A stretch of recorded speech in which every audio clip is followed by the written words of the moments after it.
My family said I was their biggest mistake, so I silently disappeared and built an empire they'll never touch. Now, let's continue the story.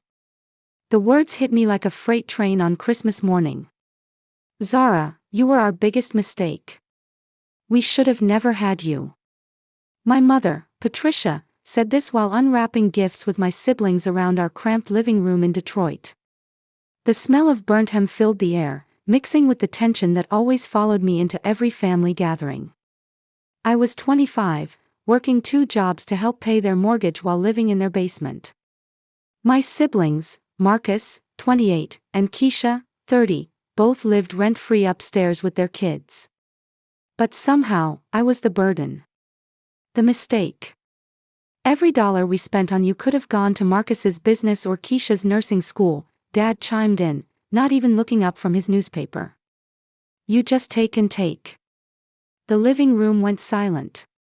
My nephews stopped playing with their new toys. Even baby Amara seemed to sense the cruelty hanging in the air. I felt my chest tighten, that familiar burning behind my eyes that I'd learned to suppress years ago. I pay half your mortgage, I whispered, my voice barely audible. And you should be grateful we let you, Patricia snapped. After all the disappointment you've caused this family.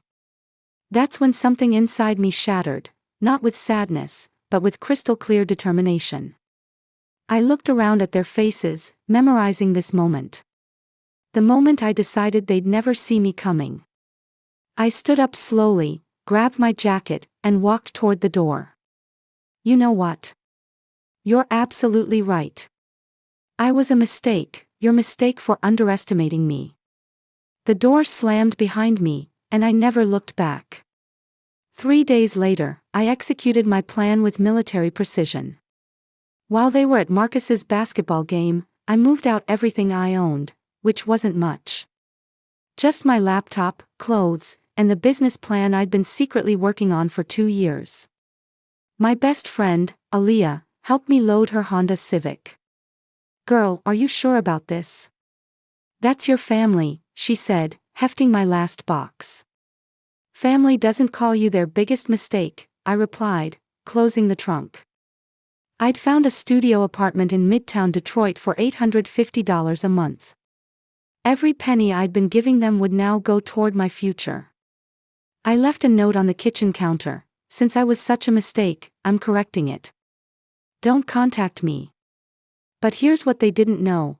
I'd been building something in secret. For 2 years, I'd been developing a mobile app for small businesses to manage their social media. Late nights in that basement, I taught myself coding, graphic design, and digital marketing. While they slept above me, I was building my empire. My phone buzzed constantly for weeks. Patricia, Zara, stop being dramatic. Marcus, Mom's worried sick. Keisha, we didn't mean it like that. But I remembered exactly how they meant it. The way Marcus laughed when Dad said it. How Keisha nodded in agreement. How Patricia smiled like she'd finally said what she'd been thinking for years. I blocked all their numbers and social media.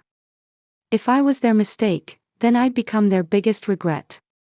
6 months into my exile, I launched Social Sphere, my business management app. I'd saved $12,000 from the money I used to give my family, and I invested every penny into development and marketing. The first week, I had 3 customers. By month 2, 37.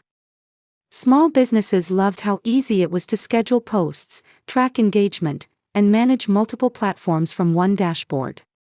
Aaliyah became my unofficial business partner, handling customer service while I focused on coding new features. We worked from my tiny studio, surviving on ramen and dreams. Your family keeps asking about you, she mentioned one evening, scrolling through messages. Patricia even showed up at my job yesterday. What did you tell her? That you were doing well and didn't want contact. Aaliyah paused. She looked different. Smaller somehow.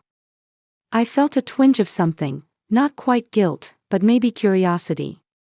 Then I remembered Christmas morning and the feeling passed. My app was gaining traction. I'd appeared on 2 local business podcasts and gotten featured in Detroit Entrepreneur magazine.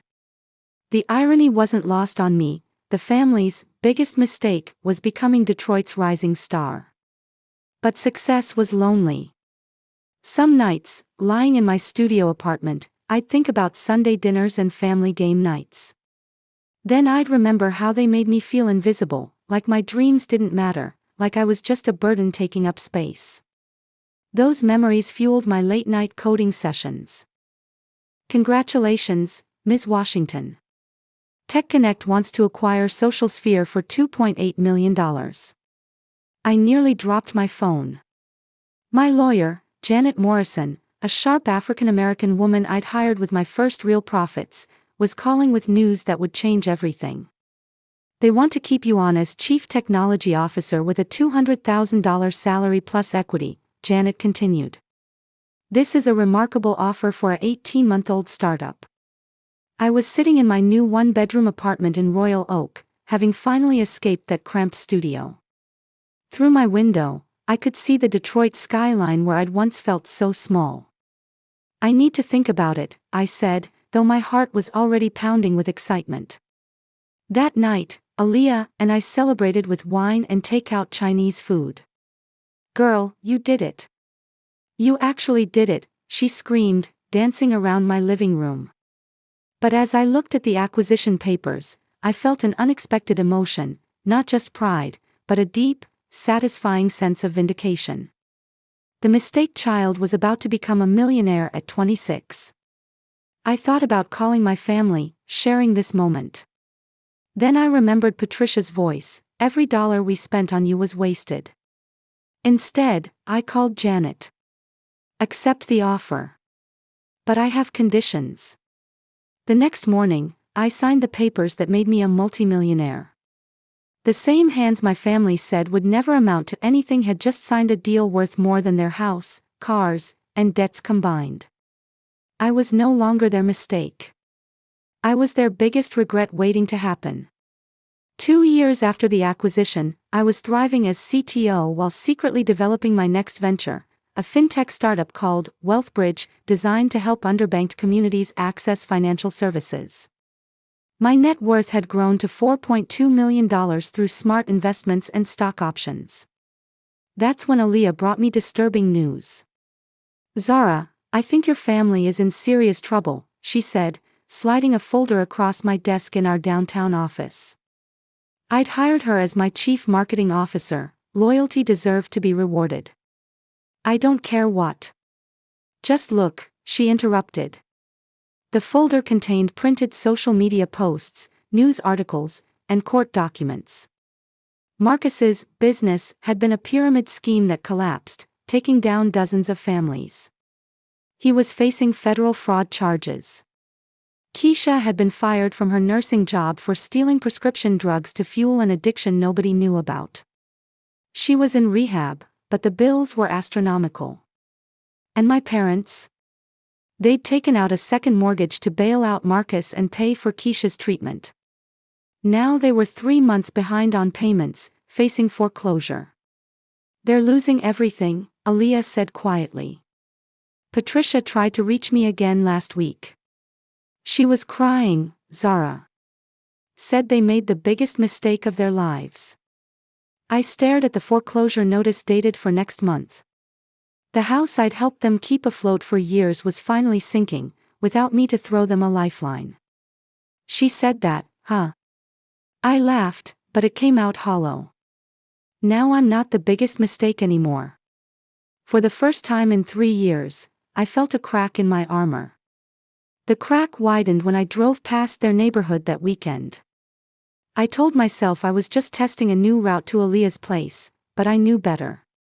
I was haunting my own past. Their house looked smaller than I remembered. The lawn was overgrown, paint peeling from the shutters. Dad's prized Buick was gone, probably repossessed. A bright yellow foreclosure notice was taped to the front door like a scarlet letter. As I sat in my BMW, bought with my first big bonus, watching the house that raised me crumble, I saw her. Patricia, walking slowly to the mailbox, looking every one of her 63 years. Her shoulders were bent under an invisible weight, and when she saw the foreclosure notice, she just stood there staring at it. For a moment, I wanted to get out of the car. To walk over and tell her everything would be okay. That her biggest mistake could write a check and make all their problems disappear. Then I remembered Christmas morning. The laughter when Dad said those words. How Marcus had high-fived him. How Keisha nodded like she'd been thinking the same thing for years. I drove away, but the image of Patricia's broken posture stayed with me for weeks. Aaliyah noticed my distraction. You're thinking about helping them, aren't you? They wouldn't want my help, I said, but we both knew that wasn't true anymore. The question is, do you want to give it? I didn't answer because I didn't know. 3 years ago, I would have done anything for their approval. Now I had the power to save them, but did they deserve saving? The knock on my apartment door came at 9:47 p.m. on a Thursday. I was reviewing investor presentations for WealthBridge when I heard the soft, hesitant tapping. Through the peephole, I saw someone I barely recognized. Keisha stood in my hallway looking like a shadow of herself. She'd lost at least 40 pounds, her once vibrant skin was ashen, and her eyes held a desperation I'd never seen before. She was clean, I could tell, but recovery had left her looking fragile and raw. How did you find me? I asked through the door, not opening it. Aaliyah's boyfriend, she whispered. Please, Zara. Just 5 minutes. Against my better judgment, I opened the door. She stepped inside and immediately started crying, not the manipulative tears I expected, but the broken sobs of someone who had lost everything. I know you hate us, she began, sitting on my couch uninvited. I know we don't deserve your help. But Mama's sick, Zara. Really sick. What do you mean? High blood pressure, diabetes. The stress from everything, Marcus's trial, my addiction, losing the house, it's killing her. She had a small stroke last week. My hands went cold. Whatever anger I held, I never wanted Patricia truly hurt. She keeps saying your name, Keisha continued. Says she was wrong about you. That you were never the mistake, we all were. For treating you like you didn't matter. Stop, I said, but my voice cracked. She asked me to find you. Not for money, she won't even let me ask for that. She just wants to apologize before she dies. The word dies hit me like a physical blow. Suddenly, I wasn't a successful entrepreneur, I was just a daughter who missed her mother. Against every logical bone in my body, I followed Keisha to Detroit Medical Center the next morning. Patricia looked so small in that hospital bed, hooked up to machines that beeped steadily in the quiet room. She was awake when we entered, and when she saw me, her eyes filled with tears. My baby girl, she whispered, reaching out a shaky hand. I stood frozen in the doorway. Part of me wanted to run, to protect the armor I'd built around my heart. But seeing her like this, so vulnerable and broken, I felt something shift inside me. Hi, Mama, I said, finally taking her hand. I'm so sorry, Zara. We were wrong, so wrong about you. You were never our mistake. You were our miracle, and we were too blind to see it. Her voice was weak but clear. Look at what you've built. Look at the woman you became. We didn't deserve you. Dad sat in the corner, looking older than his 65 years. I looked you up, he said quietly.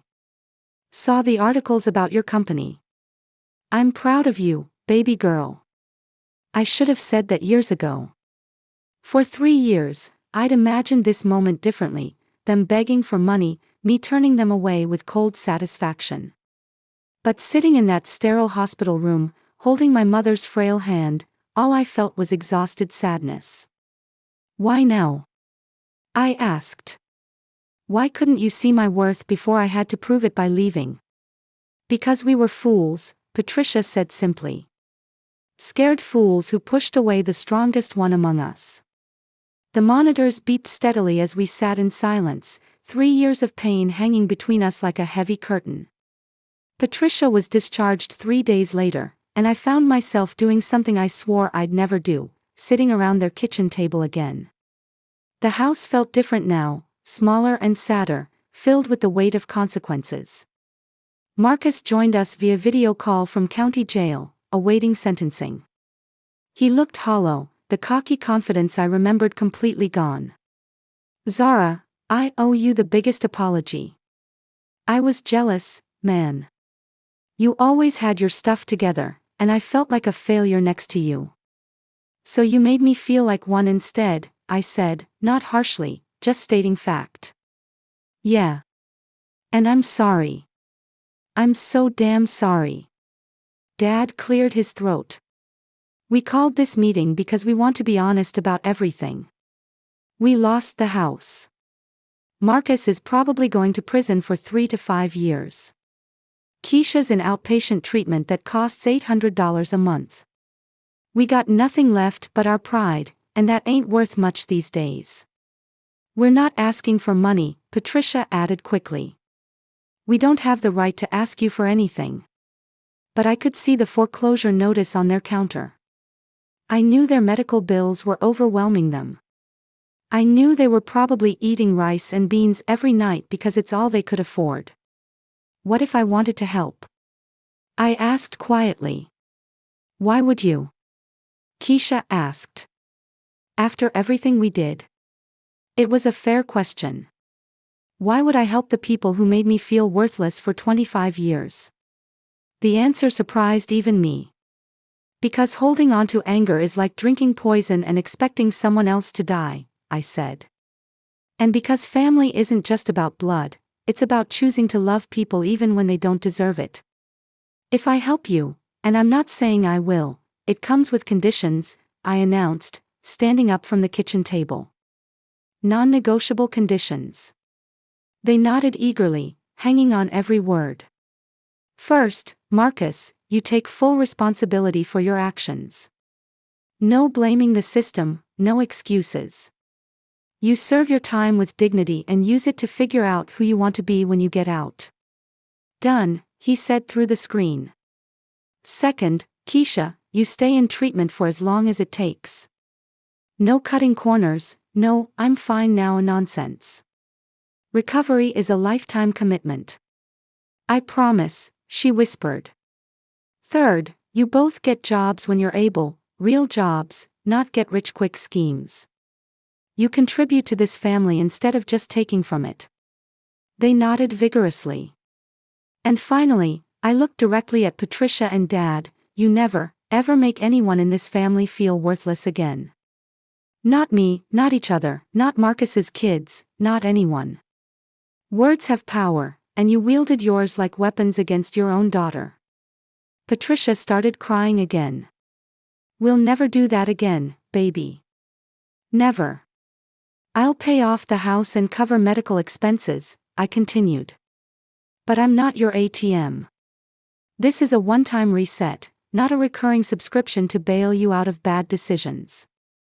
How much will this cost you? Dad asked. About $180,000 total. It's less than I made in bonuses last quarter. I let that sink in. The daughter you called your biggest mistake makes more in 3 months than you've saved in 30 years. The irony wasn't lost on any of us. 6 months after I rescued my family from financial ruin, I discovered something that changed everything.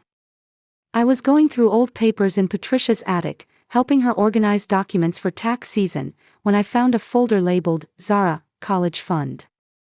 Inside were bank statements showing that my parents had indeed saved money for my college education, nearly $40,000 over 18 years. But the withdrawals told a different story, money taken from Marcus's failed business ventures, Keisha's car payments, family vacations I wasn't invited on. My college fund had been systematically drained to fund my siblings' dreams while I worked 3 jobs to pay for community college myself. Confronting them that evening, I watched Patricia's face crumble as I spread the bank statements across their kitchen table. You had money for my education, I said, my voice deadly calm. You had it, and you chose to give it to them instead. We thought they needed it more, Dad said weakly. You were always so independent, so capable of handling things yourself. So you punished me for being strong. You made me struggle because I didn't fall apart like they did. It wasn't punishment, baby. It was worse than punishment. It was abandonment. I stood up, gathering the papers. You abandoned me emotionally, financially, and then had the audacity to call me your biggest mistake. Keisha, who'd been silent until now, finally spoke. Zara, we were wrong. So incredibly wrong. You were more than wrong. You were cruel. I looked around the table at their guilty faces. I saved this family not because you deserved it, but because I'm a better person than you raised me to be. That night, I made a decision that would define the rest of our relationship. 1 year after rebuilding their lives, I invited my family to dinner at the Townsend Hotel in Birmingham, not because they deserved luxury, but because I had news that required the right setting.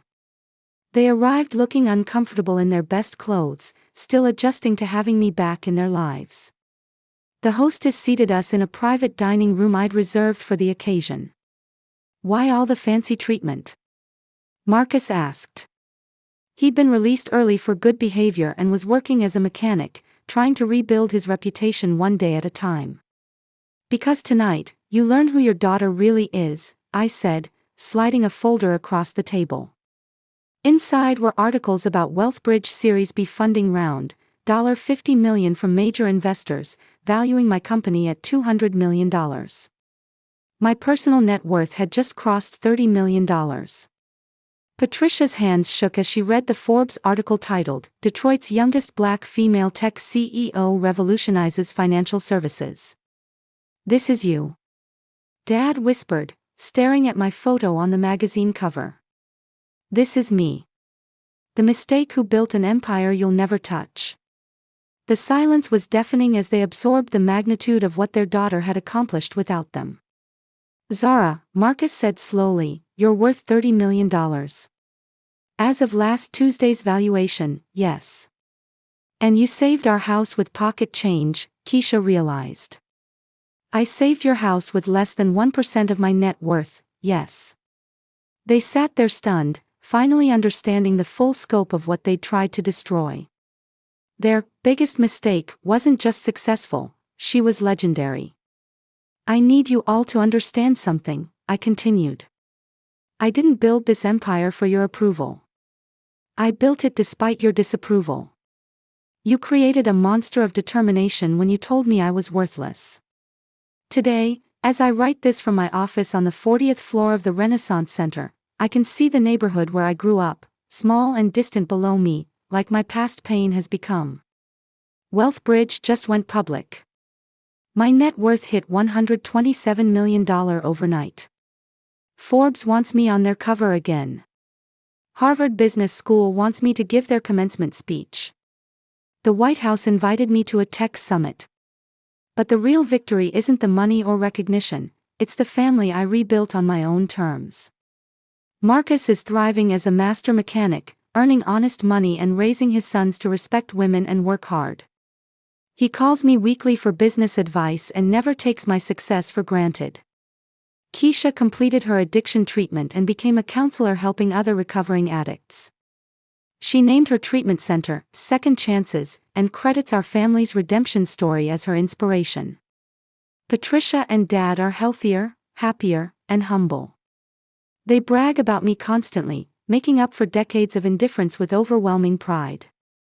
They volunteer at my foundation that provides college scholarships to overlooked students. But here's the most important part, they learn that love isn't conditional on success, and success isn't diminished by sharing it with people who hurt you. I chose forgiveness not because they deserved it, but because I deserved peace. I chose rebuilding over revenge because creating something beautiful from something broken is the ultimate victory. They were right about one thing, I was their biggest mistake. I was the mistake that taught them what real strength looks like. I was the mistake that showed them love multiplies when you give it away. I was the mistake that proved sometimes the person you underestimate becomes the person you need most. And now I'm their greatest pride, their biggest inspiration, and their most valuable teacher.